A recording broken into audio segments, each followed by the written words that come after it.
Hello, everybody, and welcome. This is a Legacy School Comprehension lesson for Week 8, Year 6.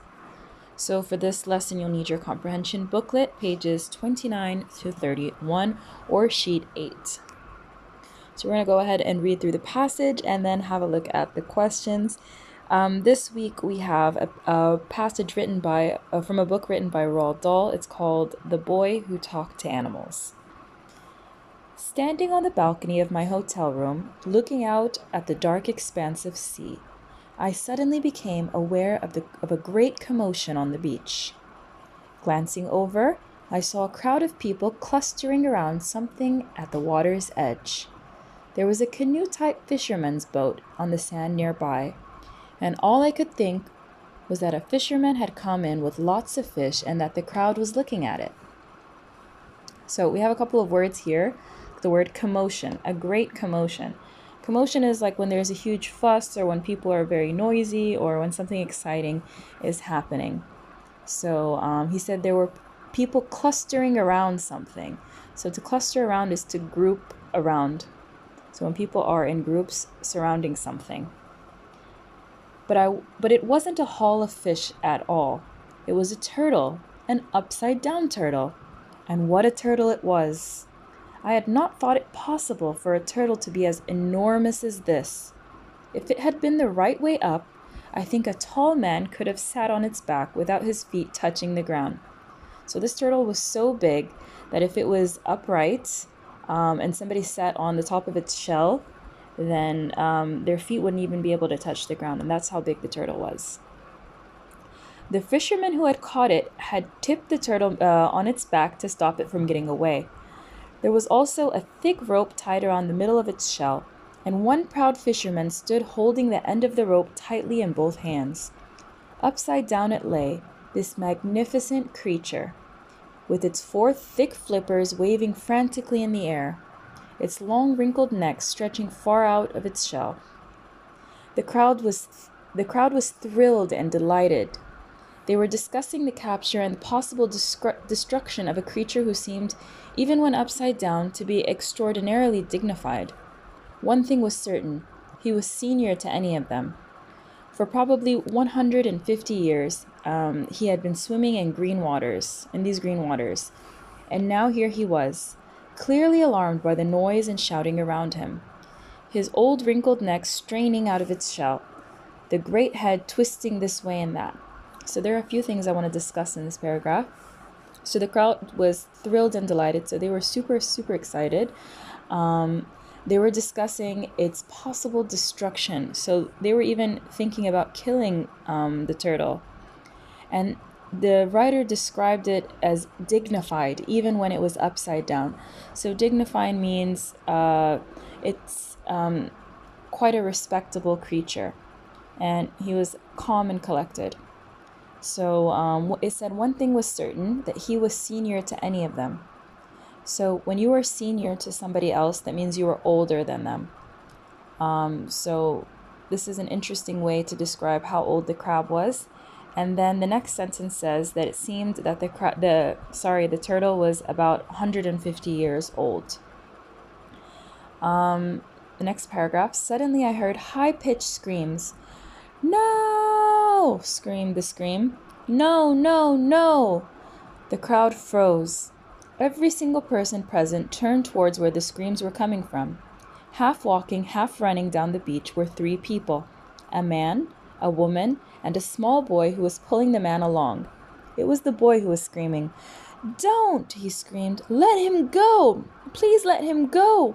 You're horrible and cruel, all of you!" He threw the words high and shrill at all those adults standing there at the beach. "Why don't you put him back in the sea?" he shouted.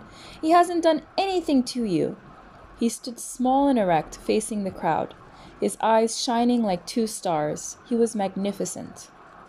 The father was embarrassed by his son. "He's crazy about animals," he said, addressing the crowd. "Back home he's got every kind of animal under the sun. He talks with them." So let's talk about a few things in this paragraph. So high-pitched means it's like it wasn't a deep sound. It was a very high-pitched sound. Like it was a very Like, for example, if you break a glass, that would make a high sound, but if you drop a pot, it would make a low pitch sound, if that makes any sense. All right, and he also said no, and there are dashes between the O. This is to accentuate how long he was screaming for no, and then again, no, no, no. So this is to emphasize how upset he was. So whenever a writer repeats a word over and over and over again, this is to emphasize their frustration or to emphasize what they are describing. So it says the boy was half walking, half running down the beach. And this also helps us to imagine how frustrated he was or how strongly he felt about this situation. All right, let's move on to the next paragraph. The boy suddenly let go of his father and ran towards the giant turtle. The huge upside-down head turned to face him. The boy dropped to his knees in the sand and flung his arms around the wrinkled old neck and whispered soft words that nobody else could hear. This tells us that he was trying to comfort the turtle. He put his arms around the turtle's neck, kind of like hugging him, and he was whispering soft words to him. So he was trying to comfort the turtle. The turtle became absolutely still. Even his giant flippers stopped moving in the air. So this tells us that he was successful in comforting him, and the turtle became very calm. Let's go ahead and look at some of the questions. So number 1, at the start of the story, what does the narrator think the people on the beach are looking at? Number 2, where is the narrator when he notices the scene? It's a pretty easy question. Number 3, why does the crowd create a great commotion on the beach? Number 4, how does the narrator help the reader to understand the size of the turtle? So you're going to have to think a little bit about that question, but it's something that we've already discussed.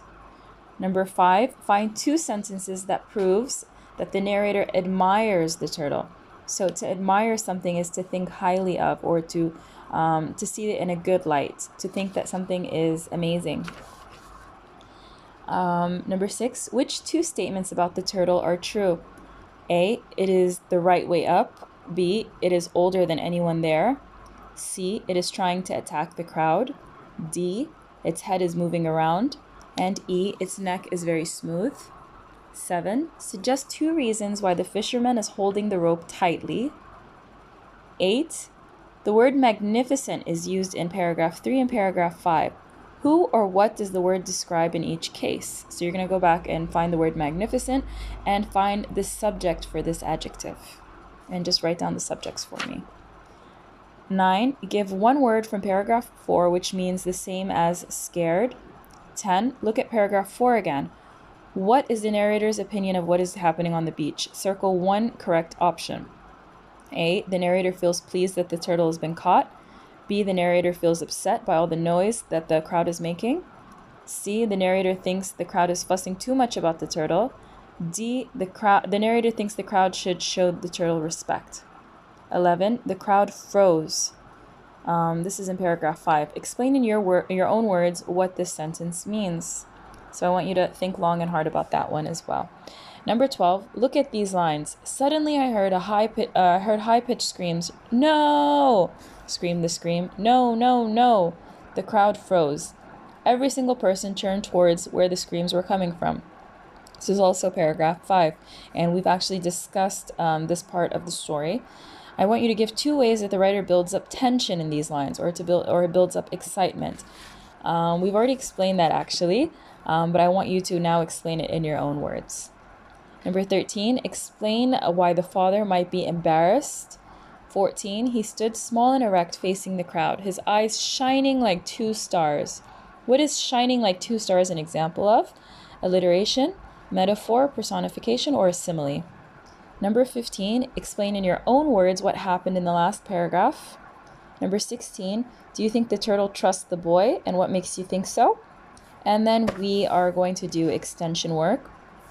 I want you to summarize what happens in the story in a minimum of 40 words and a maximum of 50 words. So that's a pretty easy exercise for extension work. Don't forget to take a very clear photo of your work and upload it, and good luck.